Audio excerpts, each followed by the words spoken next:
بسم یہوہ الرحمن الرحیم. یا ممیتو the creator of death. وَإِنَّ لَنَا نَحْنُ نُحْيِي وَنُمِيتُ وَنَحْنُ الْوَارِثُونَ. حقیقی عرفان میں اسماء الحسنہ مظہر صفات خداوندی میں آپ تمام سامعین اور ناظرین خدمت میں سلام اور خوش آمدید. عزیزان گرامی قدر، آج ہم جس عنوان پہ گفتگو کرنے جا رہے ہیں وہ ہے یا ممیتو. لیکن اس سے پہلے کہ ہم قرآن شریف کو شاید کا ترجمہ کریں، ابوالکلام آزاد ایک بہت مشہور اسکالر گزر چکے ہیں، مفکر گزر چکے ہیں. ان کا قول مجھے یاد آتا ہے کہ قبول حق کی راہ میں سب سے بڑی رکاوٹ، قبول حق کی راہ میں سب سے بڑی رکاوٹ آباء و اجداد کی اندھی تقلید اور گڑھی ہوئی بزرگوں کی اور روایتوں عظمتوں کی پرستش ہے. ابتدا میں جہل و فساد سے کوئی عقیدہ گھڑ لیا جاتا ہے، ایک مدت تک اسے مانتے ہیں. جب ایک عرصہ گزر جاتا ہے تو اس کی شان تقدیس پیدا ہو جاتی ہے، یعنی وہ سمجھتے ہیں کہ بہت کچھ ہے، تو اسے شک و شبہ سے بالاتر سمجھنے لگتے ہیں اور عقل و بصیرت کی کوئی بھی دلیل اس کے خلاف قبول نہیں کی جاتی.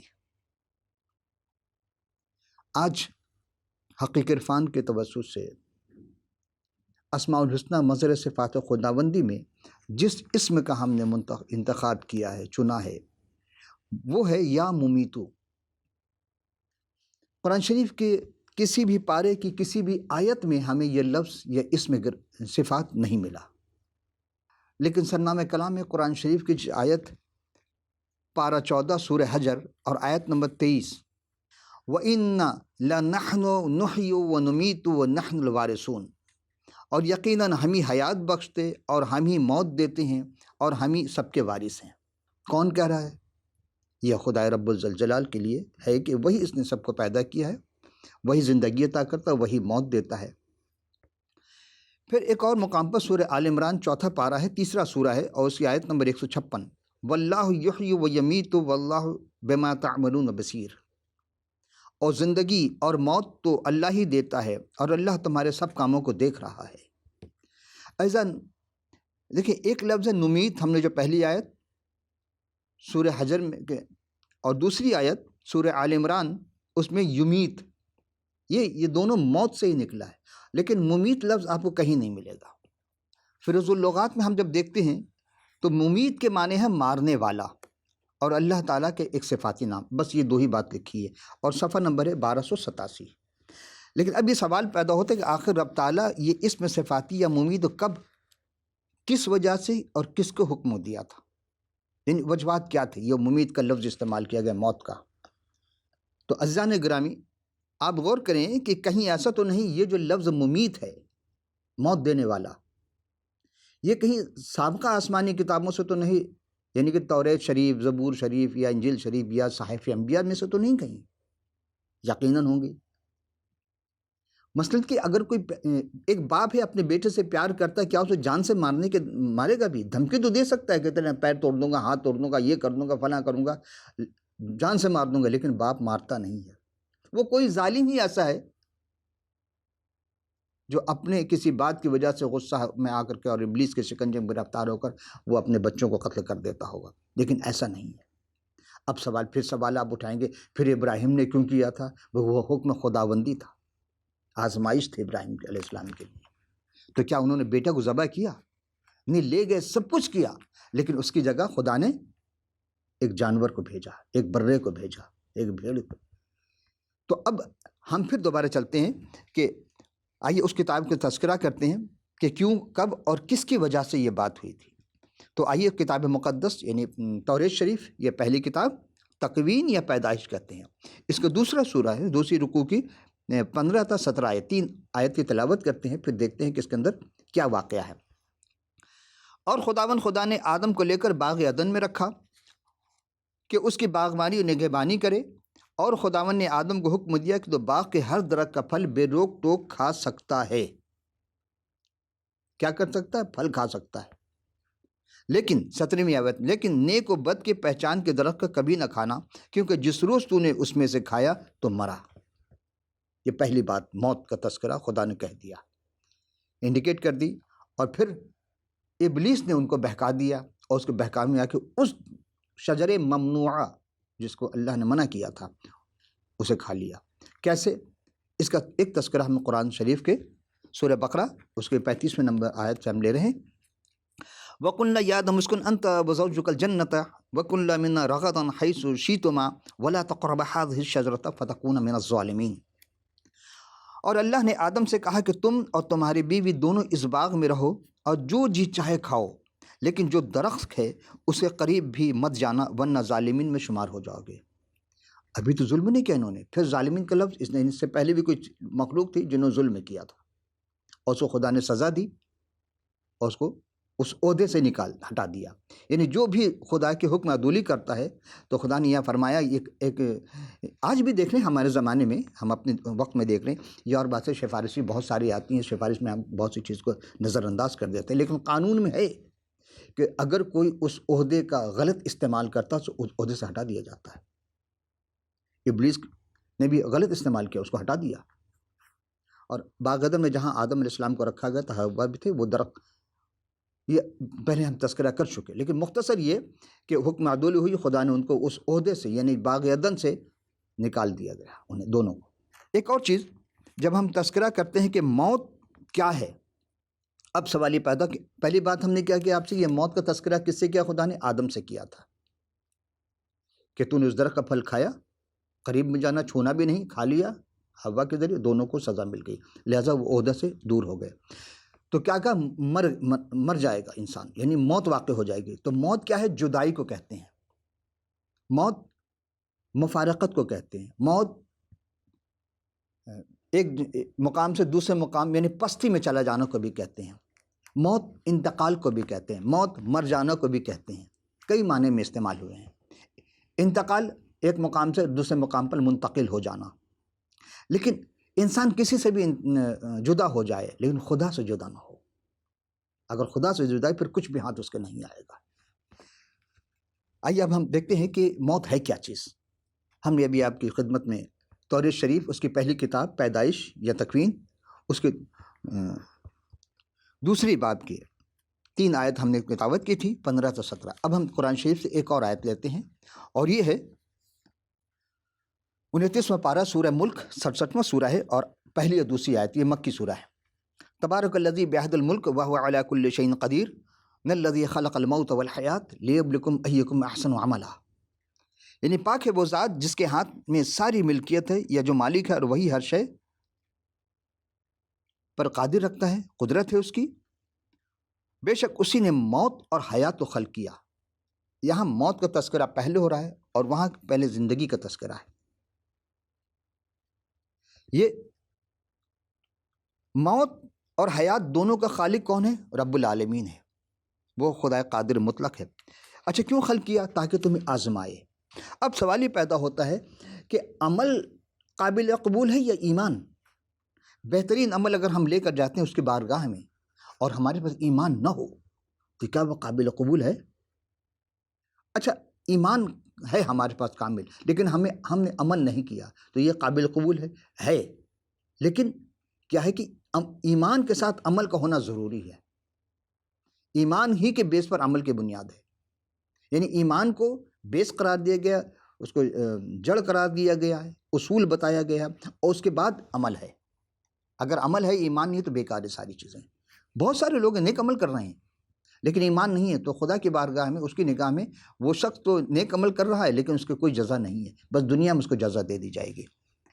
آئیے عزیز ہم ایک اور کہ خالق کائنات کے لیے جو لفظ استعمال کیا جاتا ہے ہم غور کرتے ہیں کہ اس کی ذات کے لیے انسان کی زبان سے جو لفظ نکلتے ہیں، یہ جو اسم نکلا گیا ہے مختلف موقع پر وہ الفاظ کو دہراتا ہے، اس لفظ کو تعین کرتا ہے اپنے مقصد کی خاطر اور اپنے سینٹیمنٹل اور جذبات، اپنے اس رجحان کے تحت جب وہ سکون مل جاتا ہے کہتا ہے ہاں یہ اسم نے ہمارے لیے بڑا کام کیا. تو گویا کہ وہ اسم کو اتنا زیادہ ریپیٹ کرتا ہے، ذکر کرتا ہے، وہ اسم کے ذریعے اس کو نجات ملتی ہے۔ نہیں، اصل چیز ہے کہ آپ کو وہ ایک نقطے پر مرکوز ہونا، یہ جو مراقبہ کرایا جاتا ہے، مراقبہ بھی وہی ہے کہ آپ ایک نقطے پر مرکوز ہو جائیں، آپ کی سوچ ایک خاص نقطے پر مرکوز ہو جائے، رک جائے وہاں پر۔ اور یہی چیز خدا رب العالمین بھی چاہتے ہیں کہ انسان جو بھی کام کرے لیکن خدائے وحدہ لا شریک کو سامنے رکھے، اسی کے احکام پر عمل کرے، تو اس کو پھر نجات ہے۔ پھر ہم غور کرتے ہیں کہ بنی نوع انسان جب اس وقت جب خدا کی ہستی یا خلقت کائنات کی اصلیت کے بارے میں غور کرے، سوچے سمجھے، تو اسے کچھ ضرور ملتا ہے۔ اور سب کچھ اس کے سامنے رکھ کر اگر وہ ساری چیزیں حاصل کر رکھ کر ایک موضوع لفظ تجویز کرنا چاہے تو کیا وہ ہو سکتا ہے؟ نہیں۔ ایک ہی وقت میں ایک شخص ظالم بھی آپ کہہ رہے ہیں، عادل بھی ہے اور منصف بھی ہے اور ساری چیزیں، رحمان بھی ہے، رحیم بھی ہے، زبردست بھی ہے، اور وہ ساری چیز ایک وقت میں نہیں ہو سکتی، لیکن اس خالق کائنات کے لیے ہے۔ لیکن آپ جب اس لفظ کسی ایک اسم کو لے کر چلیں گے تو ایک ہی نقطے پر مرکوز ہوں گے، جبکہ وہ تو لامتناہی ہے۔ جو ذہن میں آ گئے وہ خدا کیوں کر ہوا؟ خدا ذہن میں نہیں آ سکتا ہے۔ پھر ہم غور کرتے ہیں کہ ہم نے جب حقیقی عرفان کے لیے اس پروگرام کے ذریعہ آپ کو اسم کو شمار کر کے پڑھنے کے بارے میں آپ سے تذکرہ کیا تھا کہ بعض لوگ ہے کہ معرفت الہی حاصل کرنا چاہتے ہیں، نہیں کر پاتے۔ ایک بزرگ بہت مشہور ایک واقعہ انہوں نے پیش کیا کہ ایک شخص دنیا چھوڑ کر، اپنے اہل عیال کو چھوڑ کر جنگل میں چلا گیا، اور وہاں جہاں تھا وہ ایک ہرن کا بچہ تھا، جہاں وہ جا کر ٹھہرا۔ بس اتنا سامان لے گیا تھا کہ وہیں رہنے کے لیے کھا پی سکے، پھر درخت کے پتے پھل وغیرہ کھاتا رہا۔ لیکن اس کا یہ طریقہ تھا کہ وہ تنہا رہتا تھا، اور جو ہرن تھا اس کے قریب ہی جاتا، لیکن ہرن کبھی بیٹھتے ہوئے اس نے نہیں دیکھا۔ یہ کبھی کھڑے ہو کر زور شور سے چیخ چیخ کر اللہ کا تذکرہ، کبھی اللہ کا مختلف جو جسم تھے اس کے پاس وہ اسم کا ذکر کرتا رہا، اور ہرن کھڑا رہتا تھا، کبھی سو کر، کبھی لیٹ کر، کبھی بیٹھ کر، کبھی ہاتھ کے بل کھڑے ہو جاتا، کبھی بالکل سیدھے کھڑے ہو کر، یعنی جو اس رکوع کی حالت میں، سجدے کی حالت میں، قیام کی حالت میں وہ ذکر کرتا رہا۔ ایک دن ہرن سے اس نے پوچھا کہ تجھے کبھی میں بیٹھتے ہوئے نہیں دیکھا۔ اب سوچے کیا حیوان اور انسان میں گفتگو ہو سکتی ہے؟ تو بزرگ نے کہا کہ بھئی ہوئی گفتگو، تو ہرن نے کہا کہ مجھے کہیں بیٹھتے نہیں، میں کیسے بیٹھ سکتا ہوں؟ حالانکہ ممکن ہے کہ جب وہ سو جاتا ہو ہرن بیٹھ جاتا ہوگا، لیکن اس شخص کی نگاہ میں کبھی بیٹھا نہیں تھا۔ کہنے بات یہ ہے کہ خدا نے میرے ناف میں مشک پیدا کیا ہے، اور اس خوشبو سے میں اتنا معطر رہتا ہوں کہ مجھے نیند نہیں آتی۔ حالانکہ خوشبو سے نیند آ جاتی ہے، وہ کہتے میں نہیں سو سکتا۔ لیکن ایک بات تو بتاؤ، تم اپنے اہل عیال، پورے خاندان کو، پورے قبیلے کو چھوڑ کے اس جنگل میں کیوں آئے؟ یہ تو ہمارا علاقہ ہے، آپ کا تو نہیں ہے۔ تو اس نے کہا کیا مطلب؟ پوری کائنات تو اللہ نے ہمارے لیے بنائی ہے۔ کہاں بنائی ہے؟ لیکن آپ کو وہاں خدمت کرنی تھی۔ آپ کبھی کھڑے ہو کر، کبھی بیٹھ کر، کبھی جھک کر، کبھی سو کر کے اتنے چیخ چیخ کر کے خدا کو پکار دے۔ کیا آپ کا خدا کہیں کھو گیا ہے، کہیں گم ہو گیا ہے؟ جاپو سے پکار رہے ہو، اور آپ کہتے ہو کہ نحن اقرب الیہ ورید، کہ خدا تو آپ کے شہرک سے زیادہ قریب ہے، تو پھر آپ یہاں کیا؟ کہتے کہ وہ شخص کے پاس جواب نہیں تھا، وہ شرمندہ ہوا اور وہاں سے واپس دوبارہ آیا اس دنیا میں، جہاں اس کے اہل ویال تھے، خاندان تھا، قبیلہ تھا، وہاں اس نے خدمت کرنی شروع کر دی۔ تو پہلے سے زیادہ وہ خالق کائنات کو سمجھنے لگا، معرفت الہی حاصل ہوا۔ تو معرفت الہی کے لیے پروردگار کسی کے ذریعے بھی ہدایت دے سکتا ہے۔ اب انسان کا کام ہے اس کو وہ کلیکٹ کرے، ریسیو کرے، قبول کرے کہ ہاں یہ چیز صحیح ہے۔ وہ گائے اور بکری کی نظم تو آپ نے سنی ہوگی علامہ اقبال کی، کہ گو کہ چھوٹی ہے ذات بکری کی، دل کو لگتی ہے بات بکری کی۔ خدا نے کائنات میں انسان کو اس سے زیادہ کسی سے محبت نہیں کی۔ اور پھر ہم غور کرتے ہیں کہ یہی وجہ ہے کہ جب کبھی اس راہ میں عرفان اور بصیرت کی کوئی بڑی سے بڑی بات کہی گئی تو صرف یہی نہیں کہ زیادہ سے زیادہ خود رفتگی کا اعتراف کیا گیا۔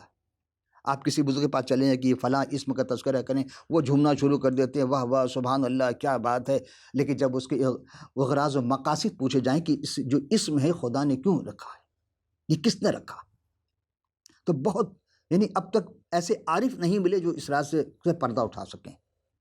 علماء کے پاس جائیے، وہاں بھی وہی تعویذ گنڈے والی بات ہو جائے گی کہ جی اسم کو اتنے ہزار مرتبہ اور اتنے لاکھ مرتبہ پڑھ لیجئے، اس مرض کے لیے کام آ جائے گا، اس مصیبت کے لیے کام آ جائے۔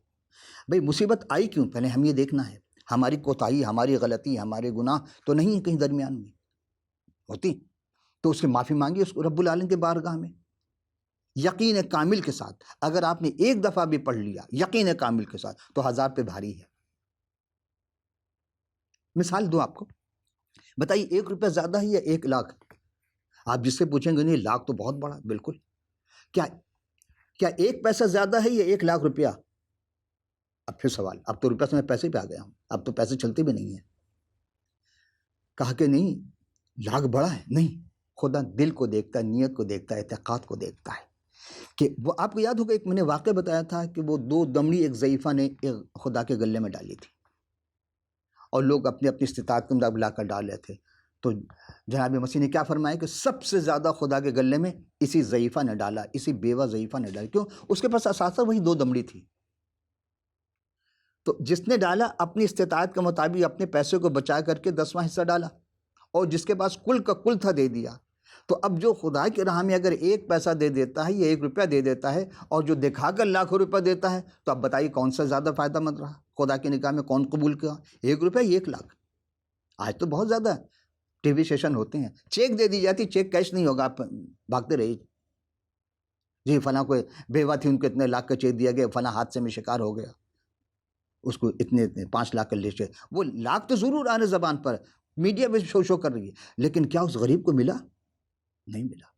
غریب اگر اپنے گھر اپنے بچوں کے لیے گھر کے لیے قرض لیتا ہے تو کلکی ہو جاتی، دے نہیں پاتا. اور لوگ خربوں روپے اربوں روپے کھا گئے. کس کا پیسہ تھا؟ عوام کا. تو عزیز و خدا ایک ایک چیز کا حساب لے گا، اسی لیے وہ ظالم کو معاف نہیں کرتا، کبھی معاف نہیں کرے گا ورنہ وہ عادل نہیں رہا. تو آپ نے دیکھا کہ جب ہم غور کرتے ہیں کہ خود رفتگی میں اعتراف کیا گیا اور ادراک کا منتہا یعنی مرتبہ یہی ہے کہ برقرار پایا، ادراک کی نارسائی کا ادراک حاصل ہو جائے، اس تک پہنچنے کا ہمارے پاس کیا ہے.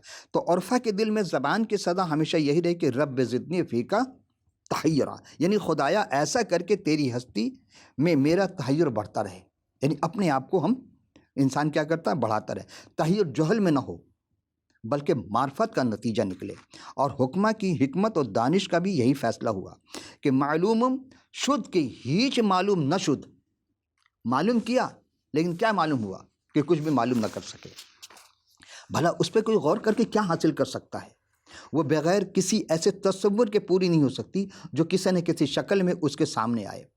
اور سامنے جبھی آ سکتا ہے کہ اس کے متعلق غیر مشخص چہرہ پر، یعنی ایسا چہرہ پر کوئی نہ کوئی نقاب تشخص کو نہ پڑے، یعنی کوئی نقاب لگا کے نہیں آ سکتا.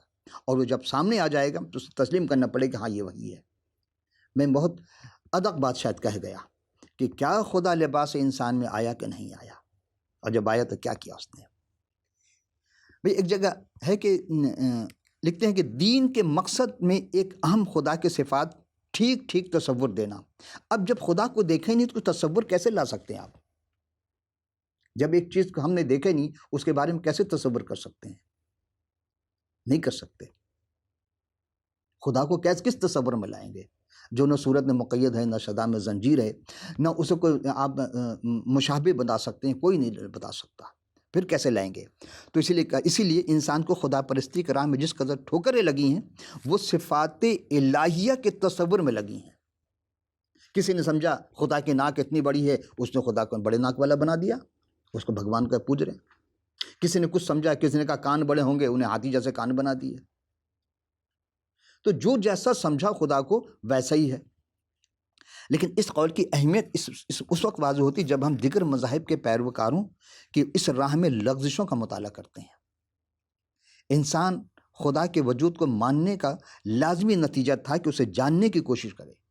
لوگ ماننے کی زیادہ کوشش کرتے ہیں، جاننے کی کوشش نہیں کرتے ہیں.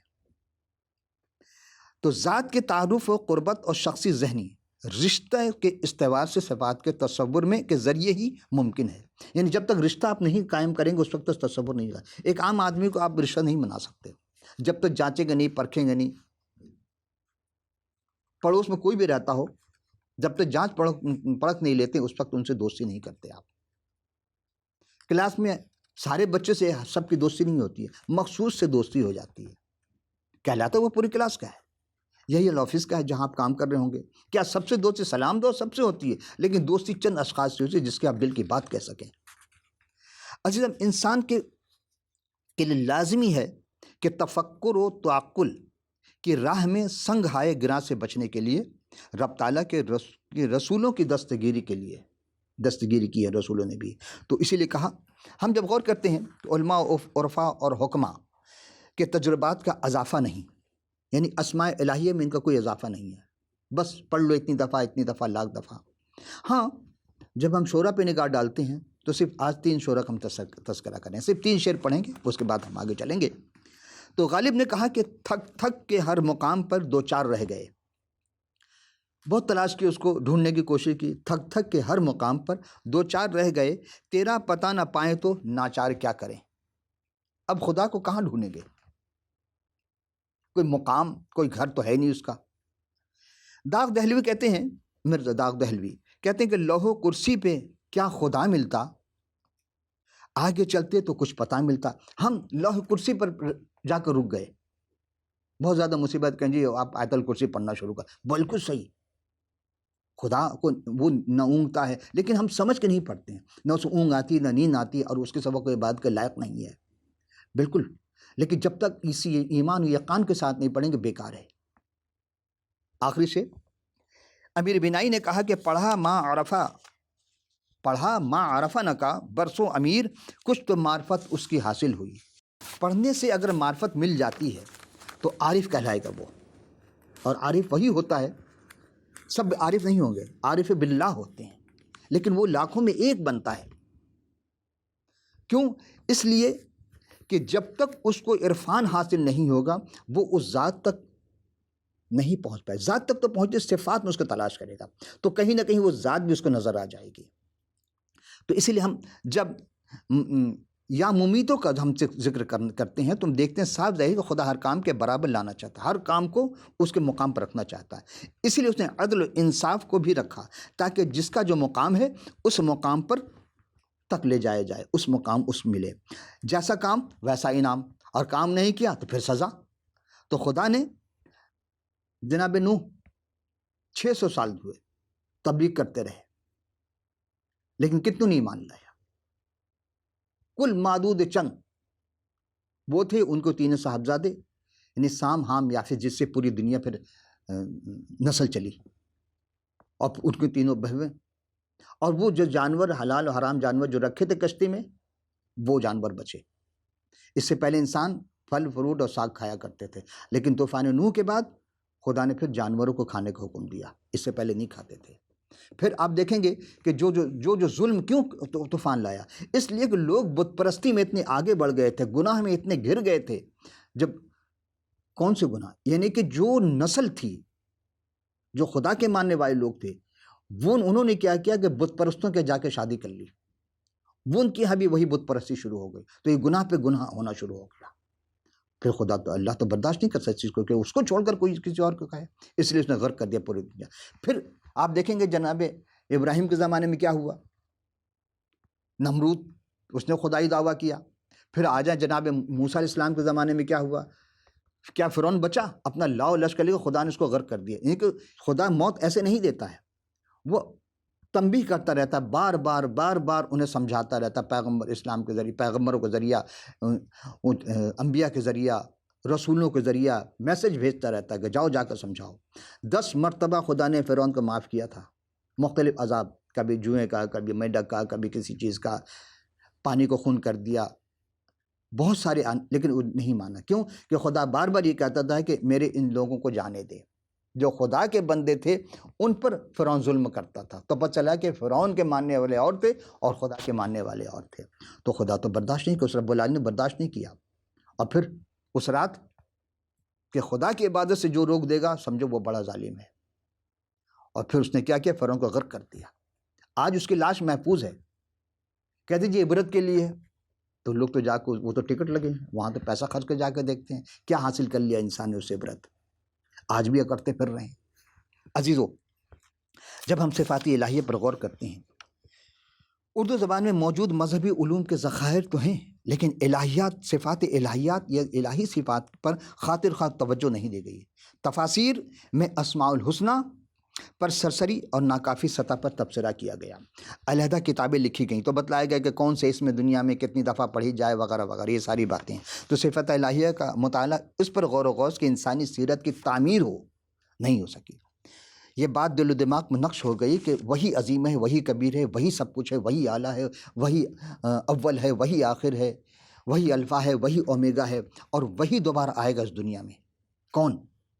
اس نے انسانوں کی خطا کی خاطر، انسان نے جو گناہ کیا اس گناہ کو معاف کرنے کے لیے، پہلے یہ تھا کہ لوگ جانور لاتے تھے اور جانور کے سر پر ہاتھ رکھتے، اس کے سینگ پر ہاتھ، اپنے گناہ اس پر ٹرانسفر کرتے تھے اور وہ گناہ ختم ہو جاتا تھا اس کا، اور وہ سمجھتا کہ خدا نے مجھے معاف کر دیا۔ لیکن خدا نے پھر اٹل فیصلہ کیا کہ ازل میں جس کو کہا تھا کہ ہم اب اسے بھیجیں گے جو ان تمام گناہوں کا اپنے سر اٹھائے گا اور وہ محبت کر کے دکھائے گا، ظلم نہیں کرے گا، اس پر پوری اختیار تھی، اور وہ عورت کے نسل سے پیدا ہوگا۔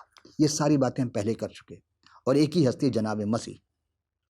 اب خدا جب اٹل فیصلہ کر دیا کہ ہم دیکھتے ہیں کہ ایسی راہ میں انسان، ایک چھوٹا سا واقعہ، پھر ہم اپنی گفتگو تمام کریں گے۔ آپ نے حکیم لقمان کا نام سنا ہوگا، آپ پوری تاریخ، اس قرآن سے پہلے آپ پوری تاریخ اٹھا کے دیکھ لیجئے، یہ لقمان نام پہ کوئی شخصیت نہیں ہے۔ وہ جو کتاب منسوب کی جاتی ہے، وہ جو قول منسوب کیے جاتے ہیں، وہ امثال کی کتاب سے لی جاتی ہے، اور امثال جناب سلمان جو بن داؤد، یعنی داؤد کے بیٹے جو سلمان علیہ السلام تھے، ان کی لکھی ہوئی کتاب تھی۔ 50 سال کی عمر کے بعد انہیں اپنے تمام تجربات اپنے بیٹے کے لیے لکھی تھی، اور وہ کتاب مذہبی طور پر، اخلاقی طور پر بے انتہا مفید ہے، اور اسی میں ہے، اس کی 13ویں باب کی 12ویں آیت میں ہے کہ ایسی راہ بھی ہے جو انسان کو سیدھی معلوم ہوتی ہے پر اس کے انتہا موت ہے۔ آج بھی سب لوگ سمجھتے ہیں کہ ہم سیدھی راہ پر چلیں، لیکن اصل وہ اس موت کے، اس گندھک اور جھیل کے گڑھے میں جا رہے ہیں جہاں موت ہے۔ دراصل ایک ایسی چھوٹی سی آیت اس میں دنیا اور آخرت سمو دی گئی ہے کہ انسان جسے صراط مستقیم سمجھ رہا ہے، اس کو دکھ نہیں رہی ہے کہ اس کی انتہا کیا ہے۔ جدائی ہے، کس سے؟ حقیقتاً رب تعالیٰ سے ہمیشہ کی جدائی ہے۔ بے شک انسان سب سے جدا ہو جائے، بچھڑ جائے، اس کا غم نہیں، مگر اپنے رب سے نہ بچھڑے، اپنے رب سے نہ جدا ہو۔ اور کیونکہ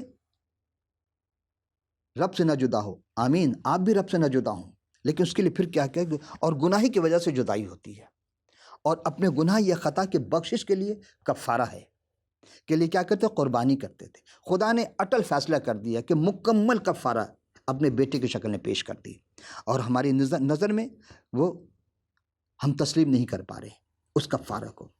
لیکن پروردگار عالم نے جانوروں کا نہیں بلکہ حتمی فیصلہ جب کر دیا کہ کفارہ بے عیب ہونا چاہیے، اور جناب مسیح نے اپنے جان کا نذرانہ اس خدا کے حکم کے، اس خدا کے فیصلے کے مطابق مصلوب ہونے کا مقصد یہی تھا کہ تمام دنیا کے جہان کا بوجھ اپنے کاندھے پر لے۔ آپ کو یاد ہوگا کہ یوحنا، جس کو حضرت یحییٰ کہا جاتا ہے، انہوں نے بھی ایک جملہ کہا تھا کہ دیکھو یہ دنیا کا بوجھ اٹھائے لیے جا رہا ہے، یہ وہ بر رہا ہے، تو اسے ہم نے کیسے تسلیم کرنا ہے؟ کیا ہم واقعی گناہ سے بری ہو گئے؟ کیا ہمیں موت نہیں آئے گی؟ گناہ کی مزدوری موت ہے، اور موت کا آخری ہے وہ جہنم، جہاں پھر کبھی موت نہیں آئے گی۔ عزیز اب دامن وقت میں گنجائش نہ رہی، ہم کسی اور عنوان کے ساتھ پھر حاضر خدمت ہوں گے۔ اس وقت کے لیے اجازت، خدا حافظ۔